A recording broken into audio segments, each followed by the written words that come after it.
സൗദിയിലേക്കുള്ള യാത്രക്കാർ മരുന്നുകൾ കൈവശം വെക്കുന്നതിനുള്ള നിയന്ത്രണം പ്രാബല്യത്തിൽ വന്നു. നിരോധിക്കപ്പെട്ട മരുന്നുകൾ കൈവശം വെക്കാൻ യാത്രക്കാർ മുൻകൂട്ടി പെർമിറ്റ് എടുക്കണം. സൗദിയിലേക്ക് വരുന്നവർക്കും സൗദിയിൽ നിന്ന് പുറത്തേക്ക് പോകുന്നവർക്കും ഈ നിയമം ബാധകമാണ്. സൗദിയിലേക്ക് വരികയോ സൗദിയിൽ നിന്ന് പുറപ്പെടുകയോ ചെയ്യുന്ന യാത്രക്കാർ ചില മരുന്നുകൾ കൈവശം വെക്കുന്നതിന് മുൻകൂർ അനുമതി വാങ്ങണമെന്നാണ് നിർദ്ദേശം. നിയമം 2025 നവംബർ 1 പ്രാബല്യത്തിൽ വന്നു. നാർക്കോട്ടിക് സൈക്കോട്രോപിക് മരുന്നുകൾ കൈവശം വെക്കുന്നതിനാണ് പെർമിറ്റ് എടുക്കേണ്ടത്.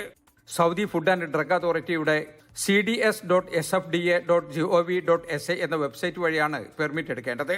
നിരോധിക്കപ്പെട്ട കണ്ടന്റ് അടങ്ങിയ മരുന്നുകൾക്ക് മാത്രമാണ് പെർമിറ്റ് എടുക്കേണ്ടതെന്ന് Saudi Kerala pharmacist forum president doctor Abubakar പറഞ്ഞു.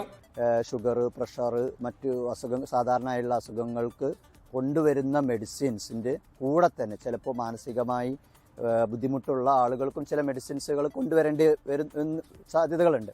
അപ്പോൾ അതിന് ഇവിടെ സൗദി അറേബ്യയിൽ ചില നിയന്ത്രണങ്ങൾ ഏർപ്പെടുത്തിയിട്ടുണ്ട്.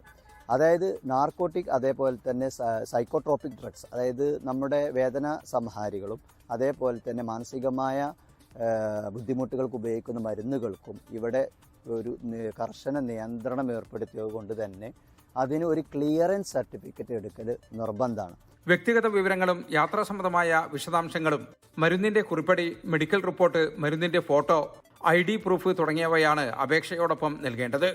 ഓൺലൈൻ വഴി തന്നെയാണ് അനുമതി നൽകുക. വിമാനമാർഗമോ റോഡ് മാർഗമോ കടൽ മാർഗമോ യാത്ര ചെയ്യുന്ന എല്ലാവർക്കും ഇത് ബാധകമാണ്.